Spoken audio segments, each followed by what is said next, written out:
All right, greetings, everybody. Thank you for joining us today, the end of Mental Health Awareness Month. Appreciate you all being here. Okay. All right, in case you haven't been rocking with me for the past few months, I'm Dr. Benita Anderson, founder and CEO of Stretch Educational Training and Support. And during the month of May, I'm celebrating or honoring mental health awareness.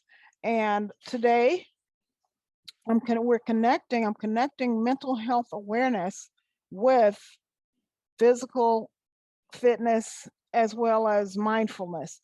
And I have one of the best in the business. I'm honored to have her with me today. A lot of experience, and as you can see, I'm still in uniform because today was actually a workout day for me. While she looks glamorous, but she does anyway. So anyway, it's all good. But anyway, I want to introduce you to my guest. Let me move this out of the way. Tammy is a certified fitness and personal trainer, or that should say personal trainer and fitness instructor, certified yoga. And I'll let her explain to you the RYT 200. And she's also an experienced real estate broker. So what's going to happen in the next 15 minutes is we're going to be breaking this up into 3 pieces in a very short time. So I'll let her go ahead and just kind of talk to us about introduce yourself and then tell us how fitness connects to mental health in your opinion. Hi, everyone. So as Benita said, I'm Tammy. You can call me Tamara, you can call me Tammy Radkay. So fitness, I've always been an active person. Sports, I was very athletic, and I wanted to continue that. Of course, fitness and mental health, I think, are tied because, you know, when you're active, whether it's yoga or punching a bag or lifting weights or whatever you're doing, it helps keep you sort of in the present moment, right? So technically, we kind of live with the same thoughts in our mind all of the time, right? Most of the time. So we have anxiety, we have depression, we have fears, we have that. But when you're active and you feel your heart beating and sweat and, you know, or learning something new as far as fitness is concerned, you kind of are forced to stay in the present moment, right? No matter what it is, whatever kind of fitness it is. And it helps kind of silence, you know, any of those thoughts. So I think that the two are connected, and anything can be yoga. It could be lifting weights. It could be taking a walk. It could be anything. You can call it yoga. It's just mindfulness, right? Keeping in the present moment. So tell our audience a little bit about what you do now. How'd you get into fitness, first of all? I know you said just being active. Yeah, of course. I was active. And of course, I was a young mother. And a doctor told me after I had baby after baby after baby, my doctor, my OB-GYN told me, you're never going to lose the weight. And that's all he had to tell me, right? So I kicked it into gear as soon as I had my last baby, and then just loved it. I made it a part of my life, and it helped me even with my kids and being an active mom. And of course, then what reinforces, so just doing fitness to stay fit. And then I had a health issue. I had a health crisis, which it's scary. It kind of shakes you to attention if you have a health issue. And I focused even more on learning as much as I could about activity, about diet, nutrition, all those things that are so important as a part of being a healthy person, and not just healthy in the body. I mean, you have to be healthy, mind, body, spirit, and you have to kind of, you know, share. If you learn something, you have to share it. So I got to the point where I was at the gym so much, I'm like, I could do this. I could teach this. I think I could do a pretty good job at it. I'm here anyway. So I started learning and teaching, and the rest is kind of history. So I've been doing that a long time now, probably about almost 20 years as a yoga instructor. Wow. This picture on the right, thanks for sharing that. I actually didn't know any of that, that how you started. We never got a chance to talk about that. But on the right, this is a pretty large group. Are these all your students in one class?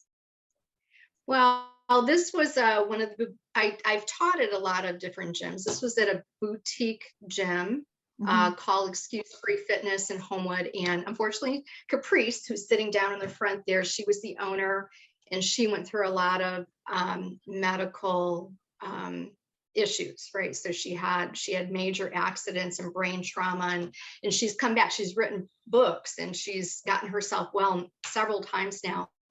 And I think she's out in California still kind of doing her own personal thing, right? Kind of doing Zoom classes and whatever. But this was her gym, and she asked me to bring kickboxing to the gym. So we were kind of, that is a large group to teach partner kickboxing too. So I was teaching kickboxing and yoga there for a time before the gym closed. And then on the left, that's at that's at Franciscan rather. And that was a Saturday morning class. And you might even be in that photo to the right, just out of view, but it's always fun to mix it up, right? Keep those muscles guessing. Yes, yes. And you do cover a variety of areas. This one, the infamous plank, that we know. Right, the plank sandwich. So that's what that's called? Well, I don't know. It's a stacked plank. So we wanted to see if we could do it. And it's almost perfect, but that's a little boutique gym, intense conditioning in Homewood that I taught kickboxing and yoga at too as well. But the girl on the top was about 4 months pregnant. So and she worked up until she was almost 9 months pregnant, right? And I think it kind of helped being pregnant and having homes and all those things. But yeah, she was brave enough to reach the top of that plank. And on the left, it was just a fun little photo at Excuse Free Fitness. And it was kind of cute. The girl on the end, I didn't tell her to do it. She kind of lifted her hand to wave at the camera. It was kind of cute, right? But we kind of do those little things just to kind of make it interesting and always be active. And I think we need to do more of that. It's just COVID has kept us at a distance, right? So we can't be in each other's spaces as much, but we really need to be in a room, communicating with each other and having one-to-one or group discussions and workouts and all of that. We need personal interaction, even if we're not close, right? We need people in the room. Absolutely. I want you to shift with me, and I take it this is your own personal workout on the left, right? Right. It was a Tough Mudder type run. Actually, it was the only one I've ever done like that. There was a lot of mud. That was out in Joliet a few years ago before COVID. It's funny how we say stuff pre-COVID, after COVID. Right. But that was a few years before COVID, and we had a lot of fun. We had some injuries on that outing, and I think if I was to ever do that again, it would be without the mud. I would do some sort of event. It was just, we lost shoes, we slipped and fell, so it was still fun. I wanted to try it, so try different things. Some things you'll like, some things you won't. I like that. I like that whole concept with the people that I've met even here at the gym who they've been at home from COVID or lost people from COVID, resulting in depression, feeling isolated, feeling alone, and in response, of course, everything just kind of spiraled. And then I'll see them come in the club the first time, and I like the fact that they can meet people, and you just said something that sparked. You said try something different. Find out what works for you, because I see a lot of people come in here, and as I said, they're here trying to treat their trauma, but then when they walk into the wrong class or something that's too strenuous, then it's kind of going back, depression again. So I like what you said about choose what works for you. Okay, part 2. I would like for you to share If there is a distinction for you, there may not be a distinction between yoga and fitness. And I'll tell you why. Yoga, obviously, I love both, but yoga can have a stigma from a religious standpoint, right? Spiritual standpoint. And if you're not familiar, I'll tell you in certain cultures in the Christian, community, when I mention yoga, I go in and teach teachers, education. I teach them classroom management and student engagement and motivation. And if I mention that I'd like to bring in yoga, I don't always get a good response. Now, if I say I'm bringing in mindfulness training, we're going to practice some breathing techniques, then that goes okay. But so I want you to talk about the difference between the impact of yoga and physical fitness. How can you enlighten us with that? Anything about that?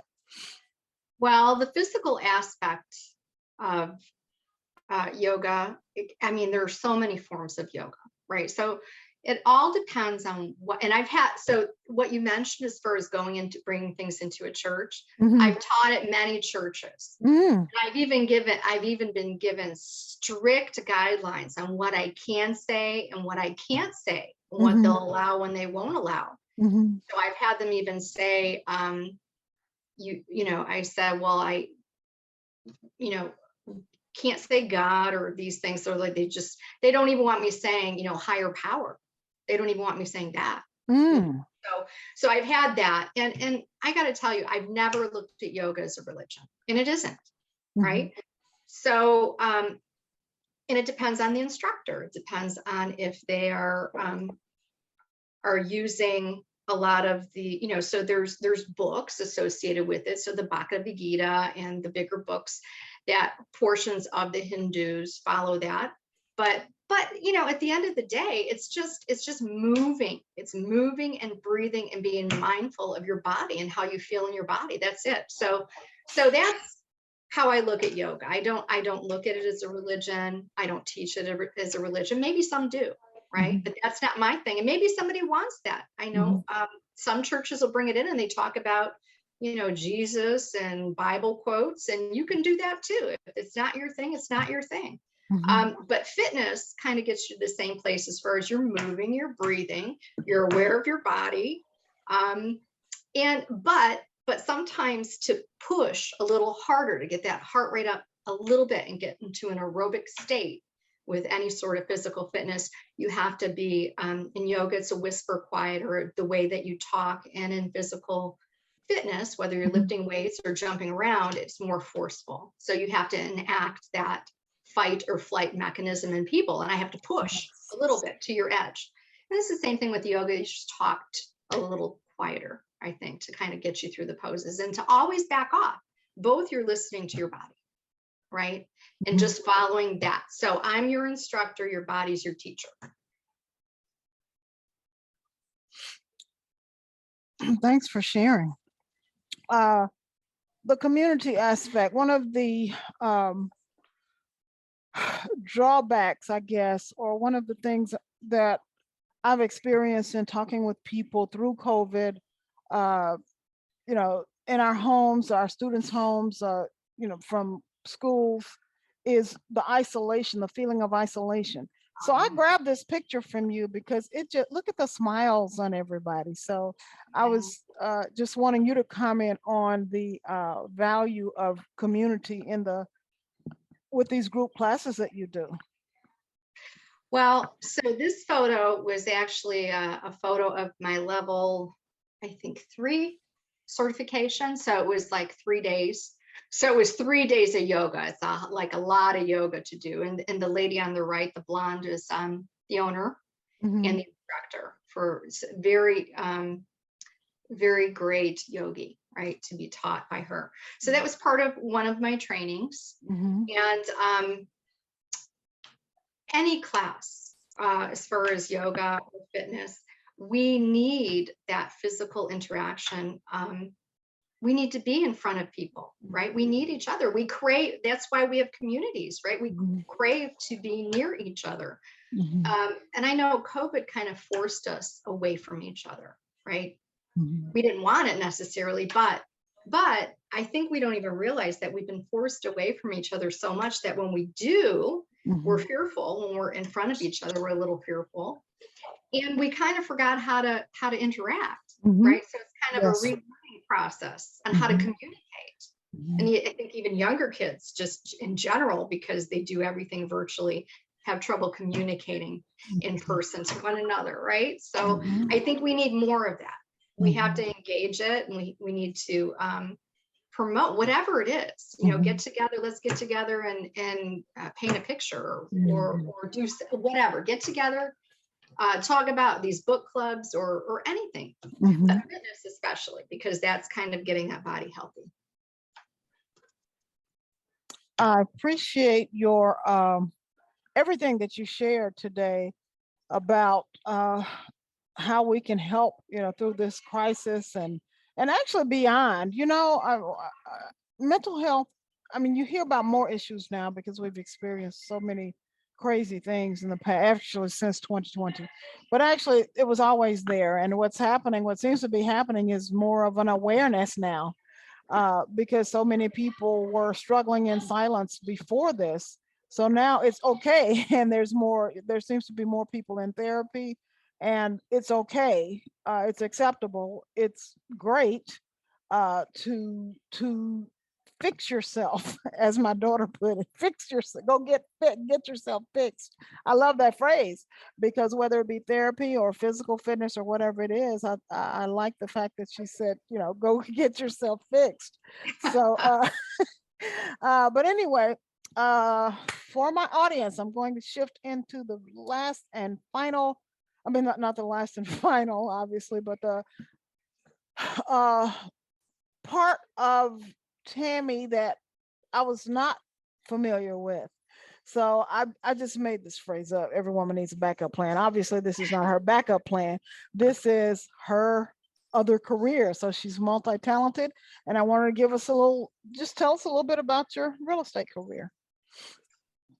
So real estate, I've been doing about 33 years, almost 34 years. So I've been a salesperson, to a broker, multi-states, to managing broker, running offices, and just love that. And I got into the business when I was very young. I was 20 years old, and I was looking for a house for myself. I was a young married mom and needed to find a house. And the agent, I felt like my needs weren't being met, and we really weren't taken care of. And I thought I could do a better job. So I went to school. I did a little summer class at Prairie State, and I got licensed when I was 20, and I had to wait to turn 21 to take my licensing. And I've been a realtor ever since. So in the roles of agent, manager, all those things. So I love it. So I like the fact that I'm helping people, whether it's the real estate or the fitness. I'm in front of people, I'm communicating, and I'm helping them with their fitness and health, and I'm helping them with their homes. And I mean, those are two important things, right? And they cross-reference. Sometimes my real estate people, I get them fit and they come into the gym and I convince them to do that. And some of my fitness people, I'm like, hey, I do this other thing. I sell people houses. People that like to live indoors, I sell them homes. Wow, that's amazing that you are able to make the connections. I never thought about that. And I guess what you're saying is, when people like you or people relate well with you, then you can, whatever you're doing, they would like to be like being around you. Well, I took these pictures because I see the smiles, and all I could think of is, how great is it when you've been through trauma or crisis, or you're dealing with things, and all of a sudden you're signing for a new home. So or new, that has to be, and you're changing your environment. So I thought, well, this is a big change for anyone who's making in the process of making that change. So I grabbed these pictures with that in mind. Yes. Now, in summary, first of all, thank you, Tammy, so much for your time. And then for my audience, don't leave, don't go anywhere, but make sure you connect with me. These are my platforms. If you don't know them, these are However, don't go anywhere because I need to grab Tammy's for you.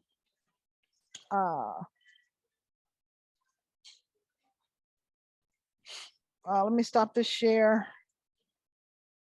We were having a little technical Yes, issue with yes. link. Not being very cooperative, but it's all good. We'll get it. Let me see.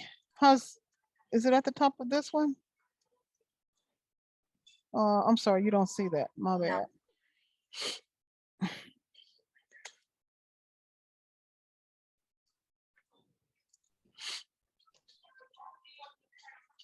Okay, this is what I want.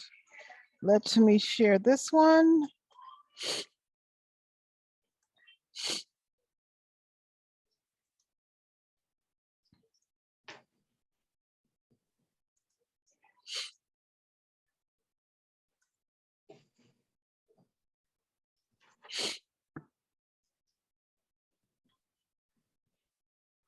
There it is.